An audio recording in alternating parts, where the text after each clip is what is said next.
Kidlat News Updates. Mga balita ngayon. Focus crime sa bansa bumaba ng 25% sa unang 2 buwan ng 2026 ayon sa PNP. 112 million pesos halaga ng shabu sa bagahe ng Malaysian nasamsam sa NAIA. Barangay Masjid Baile, kauna-unahang rido-free at gun-free sa Kalingalan, Kaluwang, Sulu. Ako po si Cesar Soriano para ihatid ang mga nangungunang mga balita sa buong kapuluan. Ngayon, Inuulat ng Philippine National Police o PNP ang 25% pagbaba ng focus crime sa unang 2 buwan ng 2026. Batay sa datos ng PNP mula Enero 1 hanggang Pebrero 28 ay naitala ang 4,532 kaso, mas mababa ng 1,549 kumpara sa 6,081 kaso sa kaparehong panahon noong nakaraang taon. Bumaba ang mga kaso ng murder na ngayon ay nasa 505, homicide na may 172, physical injuries na may 556 at rape na nakapagtala ng 605 cases. Naitala rin ang pagbaba ng theft mula sa 1,964 sa 1,769, gayon din sa carnapping ng sasakyan na may 28 at motorsiklo na may 295 na insidente. Sa buwan ng Pebrero lamang, bumaba ng 2,269 ang focus crimes mula sa 2,835 noong Pebrero 2025.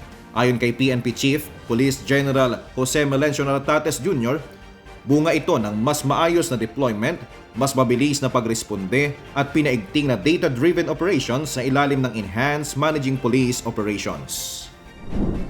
Mahigit 112 million pesos halaga ng hinihinalang shabu ang nasabat ng Bureau of Customs o BOC NAIA matapos arestuhin ang isang Malaysian sa NAIA Terminal 1 noong Pebrero 28. Natuklasan ang 16.526 kilo ng puting kristal na sangkap sa pinaniniwalaang methamphetamine hydrochloride sa loob ng kanyang check-in luggage matapos itong ma-flag para sa inspeksyon.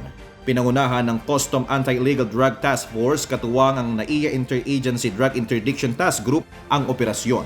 Ayon kay Customs Commissioner Ariel Nepomuceno, bahagi ito ng pinaigting na kampanya ng pamahalaan laban sa iligal na droga at pagpapalakas ng border security. Sinailalim sa inquest ang suspect dahil sa paglabag sa Comprehensive Dangerous Drugs Act of 2002.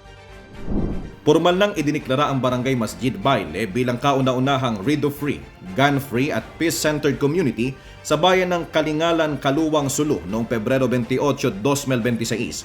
Bahagi ito ng kampanya ng lokal na pamahalaan upang wakasan ang rido o alitang angkan at sugpuin ang pagkalat ng mga iligal na baril sa komunidad. Sa seremonya, simbolikong isinuko ng mga residente ang isang M1 Garand rifle bilang patunay ng kanilang suporta sa inisyatiba. Ayon sa mga opisyal ng militar, kabilang sina Lieutenant Colonel Ronald A. Boras ng 21st Infantry Battalion at Major General Leonardo I. Peña ng Joint Task Force Orion, mahalaga ang partisipasyon ng komunidad upang maging tuloy-tuloy ang kapayapaan sa lalawigan ng Sulu. Inaasahang magsisilbing modelo ang Barangay Masjid Baile sa iba pang barangay sa Kalingalan, Kaluwang na maghahangad ding maideklarang conflict-free. Para sa Kidlat News Channel, ito sa JP Adaw, nag-uulat. ako po si Cesar Soriano, kasama nyo sa bawat pagputo ng balita.